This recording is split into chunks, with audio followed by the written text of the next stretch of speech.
All right, so today we're going to dive deep into the Quran, but with a bit of a twist. We're not really looking at tradition or later commentary. Instead, we're going on a linguistic detective mission. We're going to explore what two really central terms, Qibla and Masjid, might actually mean if we look only at the clues hidden inside the language of the text itself. Okay, so the whole puzzle really gets started with this one single line from the Quran. It's an instruction given to Moses and his brother, and it says, "Make your houses a Qibla." Now, just pause on that for a second. If you have any idea what a Qibla is, that instruction should sound, well, kind of impossible. And that's because, the common traditional understanding of Qibla is incredibly specific. It's that one single fixed direction that Muslims all over the globe face when they pray, pointed right at one specific spot on the map. So that brings us right to the heart of the problem, doesn't it? A house has walls, it has rooms, it faces all kinds of different directions. How can a whole building be a singular compass point? It just doesn't add up. And that contradiction is exactly what forces us to start digging a little deeper. So, to solve this Qibla puzzle, the analysis we're following here basically puts on its detective hat.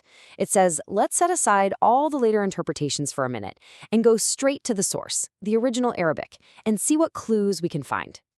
So the first major clue comes from the three-letter Arabic root of the word Qibla, that's Qaf, Be, Lam. Now, in Arabic, these three-letter roots are like the DNA of a word's meaning, and this specific root, QBL, pops up all over the place in words that have to do with facing something, approaching it, accepting it. The core idea is always about orientation. And just look at how this plays out in other words from the same root. You've got everything from to receive all the way to one who comes forward. And that central idea of orienting yourself towards something is always there. It's this consistency that really starts to unlock the puzzle for us. So, what is all this linguistic DNA telling us? Well, it suggests that maybe Qibla isn't fundamentally about a geographic coordinate on a map. Maybe it's a conceptual one. It's the focal point, the central reference point that you aim your purpose and your intention toward. And this idea gets a whole lot stronger when you look at a really famous verse about the so-called changing of the Qibla. The text says, the turning of your face. But here's the real kicker. In the Quran's Arabic, the word for face, wajh, doesn't just mean your physical face. It also means your purpose, your direction, your intention. It's not just about where your head is pointed, it's about what your entire being is focused on. And then, to make things even more interesting, just a few verses earlier, the text makes this incredible statement: wherever you turn, the face, that same word, wajh, of God is there. This creates a real tension, right? Why would you need one single physical direction if God's presence is literally everywhere? The analysis we're looking at suggests the answer is, maybe the direction was never about geography to begin with. Okay, so if the Qibla is our focal point, the next obvious question is, what are we supposed to be focusing on? Well, the text actually gives us an answer. And that leads us right into our second big mystery. You see, the text tells believers to turn their focus, their wajh, towards something called Al-Masjid Al-Haram, the sacred or inviolable masjid. And that, right there, kicks off the second part of our investigation. Because, let's be honest, we all think we know what a masjid is. Traditionally, a masjid is a mosque. Simple as that, right? A physical building, a place of worship. You probably picture domes and minarets. It's a specific place you go to. But again, this analysis asks us to hit the pause button and apply that same linguistic detective work we used before. What does the word masjid actually mean when we look at its own textural DNA, at its root?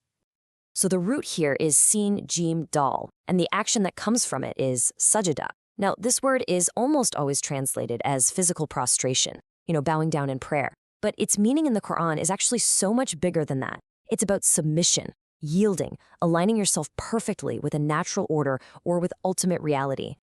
And here is where it gets really fascinating. The Quran says that stars, mountains, trees, even shadows are performing sajda. So you have to ask yourself, are they physically bowing down? Of course not. What they're doing is being in a state of perfect, unwavering submission to the laws of nature that govern them. This just blows the meaning wide open, far beyond a simple human ritual. So if sajda is the act of submission, then a masjid, which comes from that exact same root, is simply the place, the condition, Or, and this is the absolute key, the state where that submission happens. And this leads to a pretty profound reframing. According to this analysis, Al-Masjid Al-Haram isn't a physical building at all. Instead, it's an incorruptible state of being, the sacred, protected, and inviolable state of pure submission to truth. Okay, let's take a breath and put the two big pieces of our puzzle together. We've re-examined Qibla as a focal point and Masjid as a state of submission. So what does it look like when we put these ideas side by side with the traditional views? So when we look at Qibla, you can really see the contrast. The traditional view is all about the external, the geographic. But the view we get from just looking at the text's own language is internal and conceptual. It's not about where your body is facing, but where your entire focus and purpose are aligned. And we see the exact same shift happen for Masjid. It goes from being a specific physical building that's maintained by some kind of authority to being a state of consciousness that's accessible to literally anyone, anywhere, anytime, even in your own home, and it's maintained simply by your own awareness and integrity. So, after all this linguistic analysis, what's the big takeaway? Well, it seems to present us with a pretty fundamental choice in how we approach this whole idea of spiritual guidance. Ultimately, the argument being made is that the text itself, when you look closely, consistently points towards a path of ease, a path that seems to prioritize your internal state, your conscious alignment with what's true, over the potential difficulties and complexities of external geographic rituals. And so this entire linguistic journey really leaves us with one powerful question to think about. Is the ultimate direction we're meant to face something we find on a compass? Or is it a state of consciousness that we have to build within ourselves?